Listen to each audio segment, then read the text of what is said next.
Madame, Monsieur, bonjour et merci pour votre intérêt sur cette question simple. En quoi votre stratégie commerciale repose essentiellement, en grande partie, sur les compétences commerciales de vos commerciaux?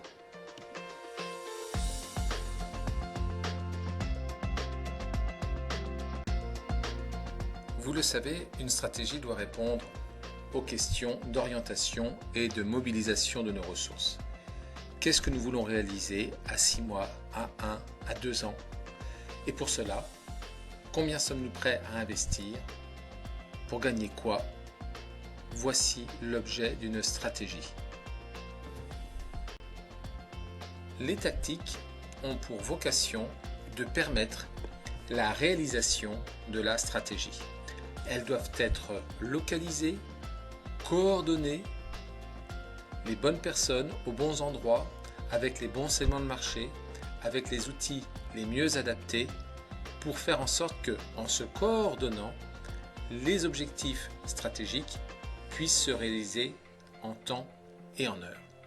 On va par exemple investir plus de moyens sur tel segment de clientèle, on va décider de communiquer de telle manière, soit sur Internet, à la télévision ou dans les journaux, ou bien encore, on va appliquer une tactique offensive d'agressivité par les prix sur certains produits ou services.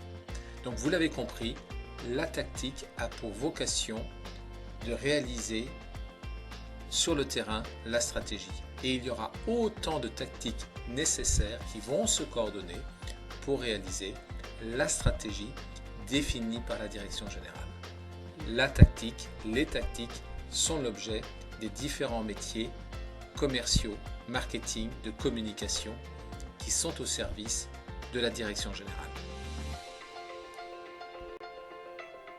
Et puis ensuite, il y a ce que l'on appelle la réalité du terrain, c'est-à-dire les commerciaux qui sont face aux clients et ces clients qui nous mettent une pression, les prospects qui sont difficiles à atteindre, les concurrents qui ne nous font pas de cadeaux.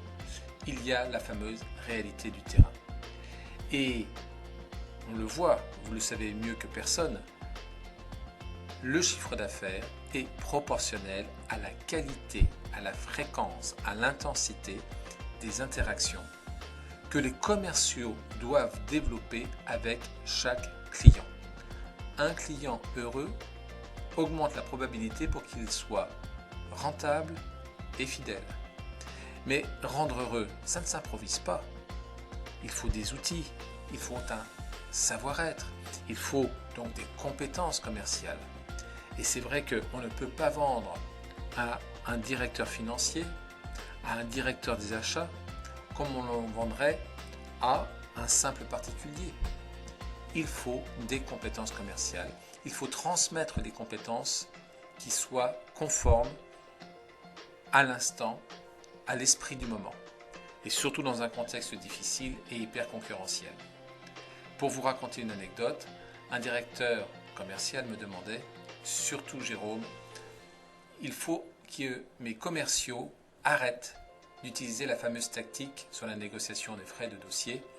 Je vous propose, monsieur le client, monsieur le prospect, si les frais de dossier sont assez élevés pour vous, de couper la poire en deux. On coupe la poire en deux et on signe maintenant. Certes, cette contrepartie de temps en disant on signe maintenant est intéressante. Toutefois, moi, en consolidé, cela me rapporte ces frais de dossier 4 millions par an. Si tout le monde coupe la poire en deux, j'ai un manque à gagner de 2 millions. Et d'ailleurs, aujourd'hui, j'ai un manque à gagner de 800 000 euros, alors qu'on n'est même pas à la moitié de l'année. Donc, vous le voyez, il faut des compétences commerciales. Pas de compétences commerciales, pas de réalisation des tactiques, pas de réalisation de la stratégie. Et des commerciaux qui n'ont pas eu la chance d'être bien formés risquent de réaliser chaque jour des interactions de faible intensité, voire même de médiocre intensité avec les clients et les prospects. De facto, le chiffre d'affaires n'augmente pas, la notoriété, l'image de marque de notre entreprise est en souffrance, et bien sûr, j'aurais beau, moi en tant que directeur commercial, moi en tant que directeur général, j'aurais beau avoir construit la stratégie commerciale la plus brillante qui soit, celle-ci ne va pas se réaliser si je n'ai pas des commerciaux bien formés. Vous l'avez compris, la formation est essentielle lorsque l'on va vouloir réaliser sa stratégie. Une stratégie, c'est fait pour gagner. Il faut des commerciaux gagnants. Et quand on est bien formé, on a confiance en soi. Quand on est bien formé, on est fidèle à l'entreprise qui nous a formés 8 fois sur 10. Et quand on est bien formé, on est rentable. Et si on est reconnu comme étant rentable, reconnu et récompensé, alors on peut être heureux. Et si on est reconnu comme étant rentable, reconnu et récompensé, alors on peut être heureux. Et quand on est heureux, on rend nos clients heureux, etc., etc. Pardon pour cette réexplication que vous connaissez par cœur, mais on le voit, la formation, c'est un levier stratégique de notre réussite.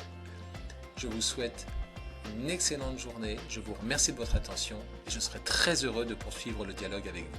Il vous suffit de vous inscrire sur notre site si vous le souhaitez. En tout cas, nous vous répondrons avec plaisir. À très bientôt.